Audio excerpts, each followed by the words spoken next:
Tributes continue to pour into Winfield's farm in Oshawa following the death of the great Northern Dancer. The 29-year-old Canadian sports superstar was humanely destroyed after an attack of colic.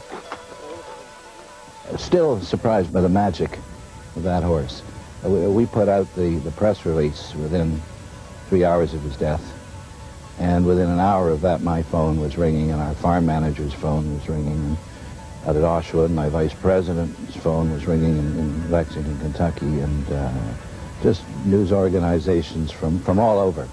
And a friend phoned to say that night Northern Dancer was on the night news on British television.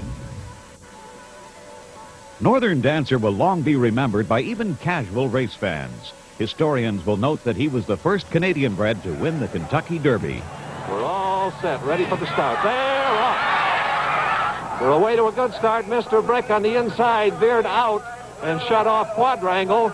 And it is Mr. Brick in the lead as they come down the stretch. And moving from the outside is Royal Shuck. Wilrad is in between horses. Quadrangle is running fourth. The Scoundrel is fifth. He'll Rise on the outside is running sixth.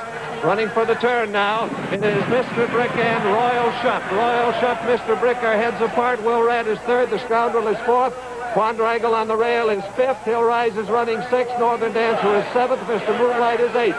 Roman Brother is ninth. Extra Swell is 10th. Andy Kay is 11th.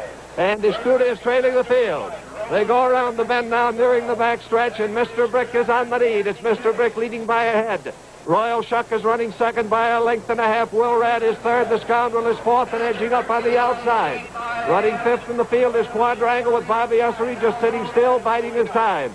Northern Dancer is sixth, and between those top six horses, He'll Rise seventh.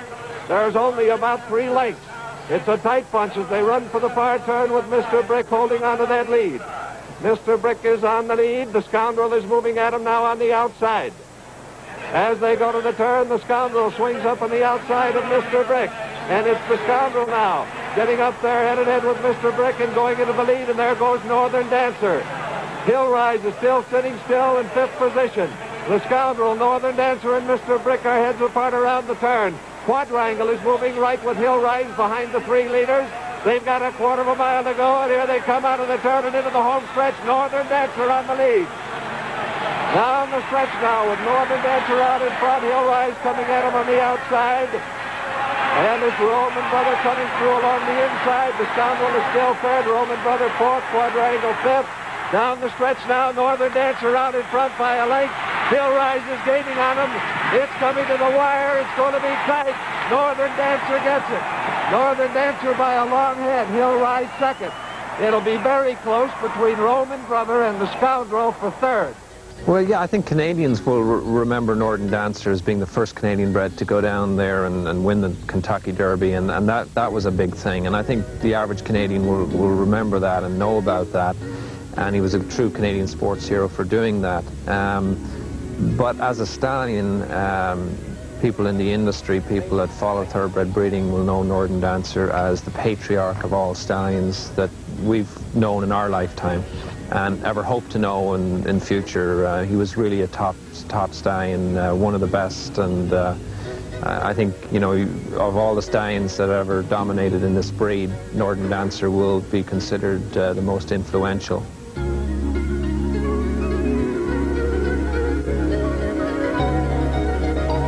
He was the boss. He was king, and he knew it. He got visitors from all over the world. He knew what a camera click was. He knew when he was on show or on display, and he was sort of a ham. He had a personality, you know. We remember him here as a foal and as a yearling as being quite cheeky and, you know, and sort of unpredictable. And as a racehorse, we could never have predicted the success that he had, but I think our overall feeling was that, you know, he was always a success at all stages. He was always, you always had to pay attention to him. He always commanded attention, and he always got it. But it didn't start out that way. In fact, Winfields had hoped to unload the colt early. He was the runt of the litter, as it were. He was very small, and he was always very perky, and he wasn't the favorite yearling in terms of the grooms who looked after him, because he'd take a nip at them.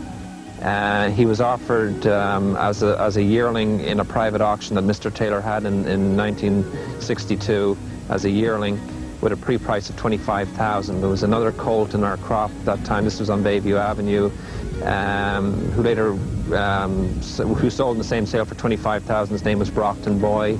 He was purchased, picked up, and we were left with Northern Dancer, and it's the greatest thing that ever happened to WINDFIELDS and, you know, Canadian racing and breeding. It went from there, and you know, his racing record is there for all to see. His breeding record will be how we'll remember him the most.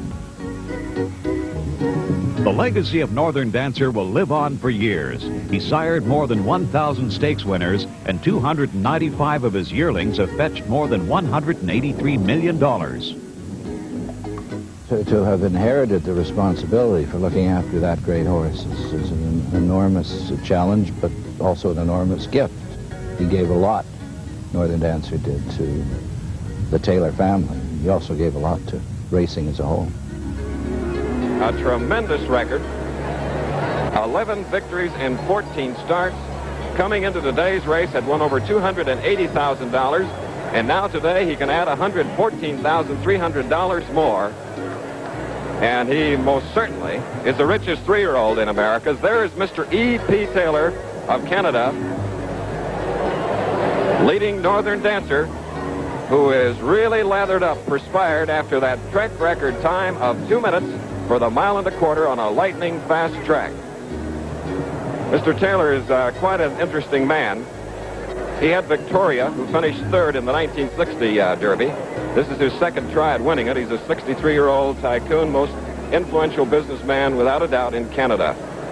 He owns Lyford K in the Bahamas, the Argus Corporation, internationally known for his industrial and financial interests. There is Bill HARTACK, the native of Johnstown, Pennsylvania, a boy who now has a record of 4 Derby victories in 6 starts and 1 second.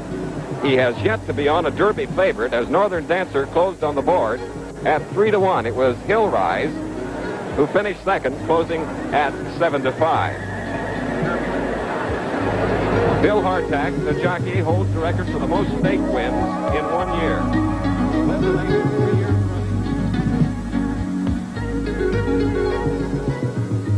Meanwhile, another racing legend has passed away. ALYDAR, in the prime of his stud career, fractured a bone in his hind leg, kicking his stall door. He underwent surgery but slipped and fell, breaking another bone in the same leg, and had to be humanely destroyed.